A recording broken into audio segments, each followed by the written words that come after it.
1537년 한 남자가 사약을 받고 쓰러졌습니다. 그의 이름은 김말로 56세의 나이로 생을 마감하는 순간이었습니다. 불과 몇 년 전까지만 해도 좌의정으로서 왕위에 군림하며 백성들이 백년사직의 주인이 누구인가라고 두려워했던 그 남자였습니다. 무려 6년간 조선의 실질적인 통치자로 군림하며 수많은 대신들을 죽이고 유배 보낸 공포정치의 주인공이 이렇게 허무하게 생을 마감한 것입니다. 과연 이 남자는 누구였을까요? 어떻게 한 명의 신하가 왕권을 능가하는 권력을 손에 줄 수 있었을까요? 그리고 무엇이 그를 파멸로 이끌었을까요? 조선 역사상 가장 강력했던 권신 중 한 명 김말로의 이야기를 시작해 보겠습니다. 1481년 한 성부에서 태어난 김노는 처음부터 권력과 인연이 깊은 집안의 자손이었습니다. 그의 아버지는 공조 참여를 지낸 김은이었고 작은 아버지는 영의정까지 오른 김전이었습니다. 더욱 놀라운 것은 김전과 김은 형제가 모두 조선 최고의 대학자 전필제 김종직의 문인이었다는 점입니다. 김말로는 태생부터 학문과 정치의 중심가에서 있었던 것입니다. 김말로의 재능은 어린 시절부터 남달랐습니다. 1501년 20세의 나이로 진사시험에 합격한 그는 성균관에서 수학 뒤 150년 중종 1년 별시문과의 장원급제에 하는 놀라운 성과를 거두었습니다. 장원급제라는 것은 단순히 합격이 아니라 전국에서 가장 뛰어난 인재로 인정받았다는 의미였습니다. 김말로는 용두회라는 장원급제자들의 모임을 열 정도로 명문가의 수재였던 것입니다. 중종 즉위 초기 조선은 격변의 시대였습니다. 연산군의 폭정을 끝낸 중종 반정이 성공했지만 새로운 왕중종은 반정 공신들의 눈치를 보며 왕권을 제대로 행사하지 못하고 있었습니다. 이런 상황에서 김말로는 홍문관과 사관원 등의 요직을 거치며 차근차근 정치적 기반을 다져나갔습니다. 젊은 김말로는 언관으로서 여러 시정의 폐단을 해소할 것을 건의하며 개혁 의지를 보였습니다. 하지만 일부에서는 그를 시비 걸기 좋아하는 인물로 보기도 했습니다.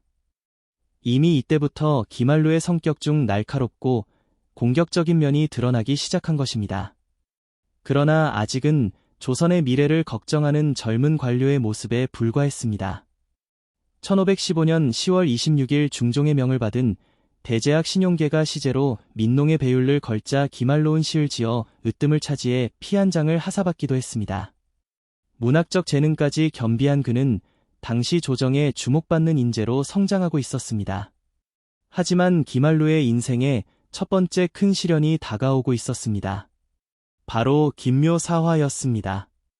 1519년 조선 정치사에 큰 획을 그은 김묘사화가 일어났습니다. 조광조를 중심으로 한 급진 개혁파와 훈구 세력 간의 갈등이 폭발한 것입니다. 김말로는 조광조 일파로 분류되어 유백길에 오르게 되었습니다. 당시 김노는 조광조와 함께 부패한 조정을 개혁하려는 의지를 가지고 있었습니다. 그러나 세월이 흐르면서 그의 마음속에서는 다른 생각이 자라나고 있었습니다. 권력에 대한 갈망 그리고 자신을 유배 보낸 세력에 대한 원한이 싹트기 시작한 것입니다. 김묘사와 당시 김말로가 유배에서 풀려날 수 있었던 것은 순전히 운명의 장난이었습니다. 그의 아들 김희가 중종의 장녀 효외공주와 결혼하게 되면서 왕실의 사돈이 된 것입니다. 1522년 김말로는 유배에서 풀려나 다시 관직에 복귀할 수 있었습니다. 이때부터 김말로의 진짜 야망이 드러나기 시작했습니다. 그는 부제학을 거쳐 1524년 대사원과 2조 판서를 지내며 급속도로 승진했습니다. 아들이 공주와 결혼한 외척으로서의 지위는 그에게 강력한 정치적 배경이 되어주었습니다. 하지만 김말로의 권력 남용은 곧 문제가 되었습니다. 정의정남군, 좌의정 심정, 대사원 이항 등 당시 조정의 실력자들이 그의 횡포를 더 이상 두고 볼 수 없다고 판단한 것입니다. 1524년 김노는 이들의 탄핵을 받고 경기도 풍덕군에 유배되고 말았습니다. 두 번째 유배길이었습니다. 김노는 이때 깊은 절망과 함께 강렬한 복수심을 품게 되었습니다. 특히 자신을 탄핵한 남권, 심정, 이양에 대한 원한은 뼈에 사무치는 것이었습니다. 그는 유배지에서 학문을 가르치며 때를 기다렸습니다. 민수천과 심원경 형제가 그의 문화를 출입했고 이들은 살인 가운데에서 김노는 뚜렷한 잘못이 없이 파출까지 당했다고 힘써 변호했습니다. 유배지에서 김한루가 쓴 용천 담적기라는 책은 조선 전기에 뛰어난 야사집으로 평가받습니다. 이 책은 음양조화의 오묘함부터 시작하여 고금 현인의 행적과 조수초목의 미물에 이르기까지 담고 있지 않은 내용이 없을 정도로 박학함을 보여줍니다. 후세 사람들이 이 책을 읽고 저자를 군자라고 생각하지 않을 수 없었다고 할 정도였습니다. 그가 평소 행한 일과 대비해보면 물과 불처럼 상반된다는 평가까지 받았습니다. 1527년 김말로에게 기회가 왔습니다. 그를 유배 보낸 남군이 죽은 것입니다. 김말로는 즉시 아들 김미를 통해 석방운동을 벌였습니다. 며느리 효에 공주까지 나서서 중종을 설득했습니다. 중종은 망설였지만 결국 1530년 김말로를 유배에서 풀어주었습니다. 그러나 이때 김말로는 6년 전에 그와는 완전히 다른 사람이 되어 있었습니다. 권력에 대한 갈망과 복수심으로 가득 찬 냉혹한 정치가로 변해 있었던 것입니다. 1530년 유배에서 풀려난 김한노는 놀라운 정치적 감각을 발휘했습니다. 그는 자신을 유배 보낸 적들이 아직 조정에 건재하다는 것을 알고 있었습니다. 심정과 이양 등이 여전히 권력의 중심에 있었던 것입니다. 하지만 김한로에게는 이제 확실한 계획이 있었습니다. 김한로는 먼저 대사원 김근사와 대사관 건를 움직여 심정의 탄핵에 성공했습니다. 유배지에서도 정치를 조종할 수 있는 능력을 보여준 것입니다. 1531년 마침내 김한노는 복거했습니다. 도총관, 예조판서, 대제학을 여임하며 권력의 핵심으로 돌아온 것입니다. 중종은 왜 김한로를 다시 등용했을까요? 당시 중종은 강력한 왕권을 원했지만 신하들 사이의 견제와 균형 때문에 뜻대로 되지 않고 있었습니다. 조광조 이후 남권이 권력을 잡았지만 곧 죽었고 그 뒤를 이은 심정, 이양 등은 능력은 있었지만 정치적 리더십이 특출하지 않았습니다. 중종은 이들을 대체할 강력한 인물을 원했고 김노가 그 적임자로 보였던 것입니다. 김노는 중종의 기대에 부응했습니다. 아니, 기대를 훨씬 뛰어넘었습니다. 그는 동궁보호라는 명분을 내세워 놀라운 정치적 연대를 구축했습니다. 세자의 외숙인 유님과 손을 잡고 사림과 대관들의 지지까지 확보한 것입니다. 당시 상황을 보면 김말로의 정치적 수완이 얼마나 뛰어났는지 알 수 있습니다. 훈급하 권신인 심정, 이행의 횡포의 사림들이 치를 떨고 있었습니다. 이들이 언제 자신들을 숙청할지 모른다는 두려움 때문이었습니다. 또한 세자의 지위가 불안해서 김말로를 끌어들여 세자의 지위를 탄탄히 하려는 의도도 있었습니다. 김만노는 이런 정치적 환경을 교묘하게 이용했습니다. 그는 자신의 인맥을 바탕으로 한살림 대관들과 손을 잡고 공포의 숙청 정치를 시작했습니다. 대관의 지원 사격과 중종의 지지를 받은 김한로는 그와 대립한 심정을 사소한 실수를 꼬투리 잡아 숙청했습니다. 1531년 김만로의 권력은 절정에 달했습니다. 그는 이조 판서를 거쳐 지중추부사가 되었고 12월 10일에는 이행의 뒤를 이어 대제하까지 겸하게 되었습니다. 동지 경연사, 춘추관사, 성균관사까지 겸하며 문무의 핵심 요직을 모두 장악한 것입니다. 이때 사원부문에 붙은 익명서는 당시 상황을 잘 보여줍니다. 국권이 알로의 손에 떨어지고야 말았으니 백년사직의 주인이 누구라 하겠는가. 백성들조차 김노가 사실상 조선을 지배하고 있다고 느끼고 있었던 것입니다.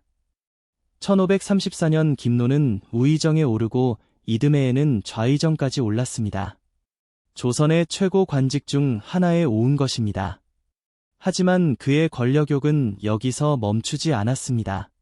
그는 허황, 채무택, 황사우 등과 함께 정적이나 뜻에 맞지 않는 자를 축출하는 옥사를 여러 차례 일으켰습니다. 김노의 숙청 정치는 조선 역사상 유례를 찾기 어려울 정도로 잔혹했습니다. 그는 친족, 재상, 종친에 관계없이 정적을 축출하여 사형시키는 무서운 공포 정치를 펼쳤습니다. 정빈 박씨와 복성군을 죽이는 등 여러 차례 옥사를 일으켜 허황 채무택과 함께 정유사명이라 불리게 되었습니다. 특히 작서의 변은 김말로의 공작 정치를 보여주는 대표적인 사건이었습니다. 1533년 동궁의 빈청 남쪽에 사람의 머리 모양을 한 물건이 발견되었습니다. 여기에 세자의 몸을 능지할 것, 세자부주의 몸을 교살할 것, 중궁을 참할 것이라는 저주의 글이 적혀 있었습니다. 나중에 밝혀진 바로는 이 사건의 배후가 김말로의 아들 김이었던 것입니다. 김노는 왜 이런 잔혹한 일을 저질렀을까요? 경빈 박씨는 중종의 총애를 받으며 자신의 아들 복성군을 원자로 만들려고 노력했던 인물이었습니다. 세자의 지위를 위협하는 존재였던 것입니다. 김말로는 세자 보호라는 명분을 내세워 이들을 제거했지만 실제로는 자신의 권력 기반을 더욱 공고히 하려는 계산이 깔려 있었습니다. 김말로의 권력 남용은 사치에서도 드러났습니다. 그는 집에 단청을 칠하고 각종 서화를 수집하는 등 상당한 수준의 사치를 누렸습니다. 또한 호조 판서도 겸임하면서 국가 재정까지 좌지우지했습니다. 백성들의 고열을 짜내어 자신의 사치를 위해 사용한 것입니다. 1537년 5월 김말로는 자신을 따르지 않는 정광필마저 공격해서 유배를 보냈습니다. 또한 살아생전에 자신을 경계했던 남권에게도 앙심을 품어 남권이 장경왕후의 묘를 잘못 쓴 죄를 뒤늦게 물어 그의 관작을 추탈하게 했습니다. 죽은 자에게까지 복수하는 김말로의 잔인함이 극에 달한 순간이었습니다. 하지만 김말로는 모르고 있었습니다. 자신의 권력이 절정에 달한 바로 그 순간 그를 파멸로 이끌 새로운 적이 나타나고 있다는 것을 말입니다. 1534년 중종의 세 번째 왕비 문정왕후가 34세라는 늦은 나이에 아들을 낳았습니다. 바로 경원대군 훗날의 명종이었습니다. 문정왕후에게 늦둥이 아들의 출생은 그토록 바람하지 않던 경사였지만 조정에는 새로운 갈등의 씨앗이 뿌려진 셈이었습니다. 문정왕후는 중전이 된 지 17년 만에 아들을 얻었습니다. 그 이전까지는 세자를 보호하는 입장이었으나 자신의 아들을 낳고가 완전히 달라졌습니다. 그녀는 자신의 아들에게 왕위를 물려주고 싶어 했고 이는 필연적으로 김말로와의 충돌을 가져올 수밖에 없었습니다. 문정왕후는 단순한 여인이 아니었습니다. 그녀는 잔인하고 냉정하면서도 뛰어난 정치적 감각을 가진 인물이었습니다. 자신의 오빠 윤월로와 동생 윤원영 등 외척으로 친위 세력을 구축하기 시작했습니다. 이들이 바로 소윤파의 핵심이었습니다. 김말로는 처음에는 문정왕후를 얕보았습니다. 세자의 외숙인 윤임과 손을 잡고 대윤파를 형성하며 소윤파에 맞았습니다. 하지만 이는 김말로가 저지른 최대의 실수였습니다.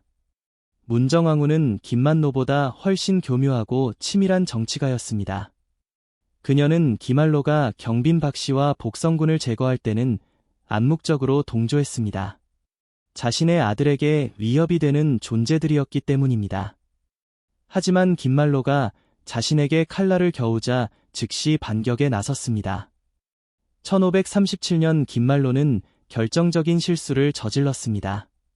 그는 문정왕후의 폐위를 기도한 것입니다. 아마도 문정왕후가 자신의 권력에 위협이 된다고 판단했을 것입니다. 하지만 이는 김말로가 선을 넘은 행위였습니다. 문정왕후는 이를 즉시 중종에게 알렸습니다. 실록에 기록된 당시 상황을 보면 문정왕후의 연기력을 엿볼 수 있습니다. 중종이 들어오는 것을 보고 우는 그녀에게 중종이 까닭을 묻자 문정왕후는 오랫동안 좌우에 모시고 있었는데 이제 폐함을 당하게 되니 슬픕니다라고 대답했습니다. 중종이 크게 놀라 그 까닭을 묻자 김말로의 개교를 고했고 중종은 크게 노서 즉시 김말로를 죽이려 했다고 기록되어 있습니다. 중종은 왜 그토록 순식간에 김말로를 버렸을까요? 중종실록의 한 기록이 이를 잘 보여줍니다. 이때 양현이 대사원으로의 의논을 먼저 주장한 것은 왕의 밀지를 받았기 때문이란다. 중종은 이미 김노를 제거할 계획을 세우고 있었던 것입니다. 김노의 권력이 너무 커져서 왕권을 위협한다고 판단했던 것입니다. 문정왕 폐위 기도는 중종에게 기말로를 제거할 명분을 제공했을 뿐이었습니다. 중종은 도승지 양현에게 밀지를 내려 조성하게 했습니다. 양현은 왕의 기대에 부응해 대관들과 함께 기말로의 행포가 심해 주벌하지 않을 수 없다고 말했습니다. 사림과 대관들도 이제는 기말로의 공포 정치에 지쳐 있었기 때문에 쉽게 동조했습니다. 중종의 이런 모습은 그의 이중적인 성격을 잘 보여줍니다. 평소에는 신하들의 의견을 수용하고 대관들의 비판에도 불만을 드러내지 않는 소극적인 모습을 보였지만 권신들에 대한 처분을 내릴 때는 신하들의 반대를 물리치고 자신이 주도적으로 이끌어 나가는 냉혹함을 보였습니다. 기말로는 이런 중종의 진짜 모습을 몰랐습니다. 그는 자신이 중종에게 없어서는 안 될 존재라고 생각했습니다. 하지만 중종에게 기말로는 언제든지 교체 가능한 도구에 불과했던 것입니다. 1537년 여름 김노에 대한 공격이 시작되었습니다. 문정 왕후의 당숙인 윤한인과 대사원 양현이 선봉했었습니다. 이들은 김노의 권력 남용과 국모 폐위 기도를 강력하게 탄핵했습니다. 김노는 처음에는 이런 공격을 가볍게 여겼습니다. 자신이 그동안 수많은 정적들을 물리쳐왔듯이 이번에도 그럴 수 있을 것이라고 생각했던 것입니다. 하지만 이번에는 달랐습니다. 중종이 더 이상 그를 보호하지 않았던 것입니다. 양사의 거듭된 공격에 기말로는 유배형을 받았습니다. 그것도 멀리 떨어진 곳이 아니라 비교적 가까운 곳이었는데 이는 오히려 계속된 탄핵을 불러일으켰습니다. 친하들은 기말로 같은 역은 더 먼 곳으로 유배 보내야 한다고 주장했습니다. 김만노는 유배지에서도 자신의 복귀를 꿈꾸고 있었을 것입니다. 그는 2번이나 유배에서 복귀한 경험이 있었기 때문입니다. 하지만 이번에는 그런 기회가 주어지지 않았습니다. 1537년 10월 27일 중종의 명으로 기말로에게 사이 내려졌습니다. 56세의 나이였습니다. 6년간 조선을 호령했던 최강의 권신이 이렇게 허무하게 생을 마감한 것입니다. 김말로가 사약을 받기 전 명나라에서 한 역수인에게 점을 받던 일화가 전해집니다. 그 역수는 김말로의 관상을 보더니 부기가 극에 달할 것이나 갈자라고 했다고 합니다. 갈은 치를 의미하는데 김노는 정말로 갈봉현이라는 곳에서 사약을 받고 죽었습니다. 기말로가 죽은 후 그의 가족들에게는 잔혹한 운명이 기다리고 있었습니다. 조카 구명은 삼군 앞에서 공개 처형되고 효수되었으며 양자 구이겸은 1787년 1월 과천에서 목을 베었습니다. 이들의 가족과 일족은 전부 노비로 강등되어 전국 각지로 흩어졌습니다. 하지만 가장 잔혹한 것은 김말로 자신에게 일어난 일이었습니다. 실록에는 김말로에게 눈이 멀고 못생긴 딸이 있었다는 기록이 있습니다. 김말로가 그 딸을 미워하여 죽이려고 굶기면 울부짖으며 밥을 달라고 하여 이웃이 들을까 두려워 못 굶기고 칼로 찔러 죽이면 시체에 칼자국이 나서 친척들이 살해당한 것을 알게 될까 두려워서 못했다는 끔찍한 내용이 기록되어 있습니다. 결국 기말로는 그 딸을 독사에 물려 죽인 것처럼 꿈이었다고 합니다. 김말로는 속으로는 매우 기뻤으나 겉으로는 슬픈 척하면서 이웃 일가들에게 떠들기를 내 딸이 변소에 가다가 독사에 물려 죽었다고 했다는 기록이 전합니다. 이런 인간이 6년간 조선을 지배했다는 것은 조선 역사의 비극이었습니다. 권력이 한 사람에게 집중될 때 얼마나 끔찍한 일이 벌어질 수 있는지를 보여주는 사례였습니다. 역설적이게도 기말로는 뛰어난 문인이기도 했습니다. 그의 시문 실력은 당대 최고 수준이었고 특히 시를 짓는 즐거움과 괴로움을 토로한 작시라는 시에서는 시인으로서의 모습을 볼 수 있습니다. 심성을 성에 비유하여 묘사한 성의 관계라는 글에서는 심성 수양의 문제를 다루기도 했습니다. 김노는 꽃 가운데서는 매화를 즐겨 읊었고 새와 곤충과 역사를 소재로 많은 시를 지었습니다. 그의 심은집 희락당고를 보면 정말 뛰어난 문사의 모습을 발견할 수 있습니다. 만인의 손가락질을 당하는 사람이 문집을 남긴다는 것 자체가 쉬운 일이 아닌데 김만로는 자신의 문학적 재능에 대한 자부심을 끝까지 포기하지 않았던 것 같습니다. 담정김은 용천 담적기를 필사하면서 다음과 같은 평을 남겼습니다. 이 책을 읽고 저자를 군자라고 생각하지 않을 자가 없다. 그가 평소 행한 일과 대비해보면 물과 불처럼 상반된다. 이것이 김노라는 인물의 가장 큰 모순이었습니다. 뛰어난 학자이자 문인이면서 동시에 잔혹한 권신이었던 것입니다. 어떻게 한 사람 안에 이런 극단적인 면이 공존할 수 있었을까요? 김노가 죽은 후 조선 정치는 새로운 국면을 맞았습니다. 대윤과 소윤 간의 갈등이 본격화되었고 이는 결국 을사사화와 정미사화로 이어졌습니다. 김말루가 제거된 것은 문정왕후와 소윤의 승리였지만 이것이 조선에게 더 나은 정치를 가져다 준 것은 아니었습니다. 오히려 김말로 이후의 조선은 더욱 심각한 외척 정치와 사화의 연속이었습니다.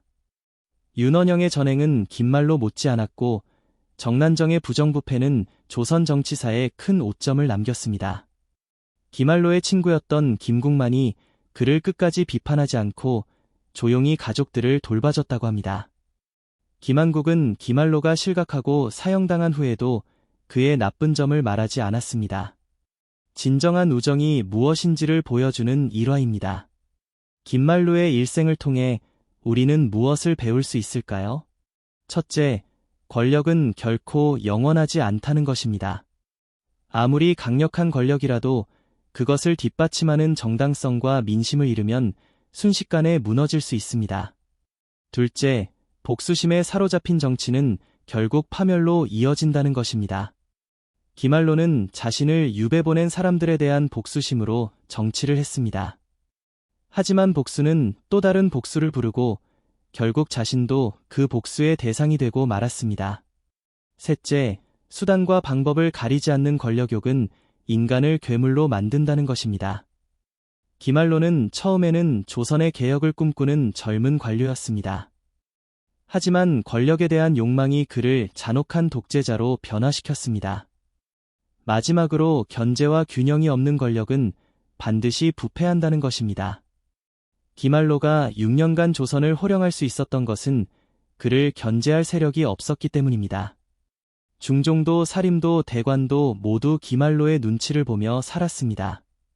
김말로의 이야기는 500년이 지난 오늘날에도 여전히 유효한 교훈을 줍니다. 민주주의 시대를 살아가는 우리에게도 권력의 집중과 부패, 견제와 균형의 중요성은 변함없는 과제입니다.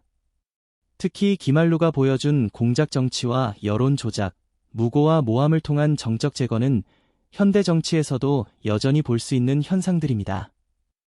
우리는 김말로의 사례를 통해 이런 정치 행태가 얼마나 위험한지 깨달을 수 있습니다.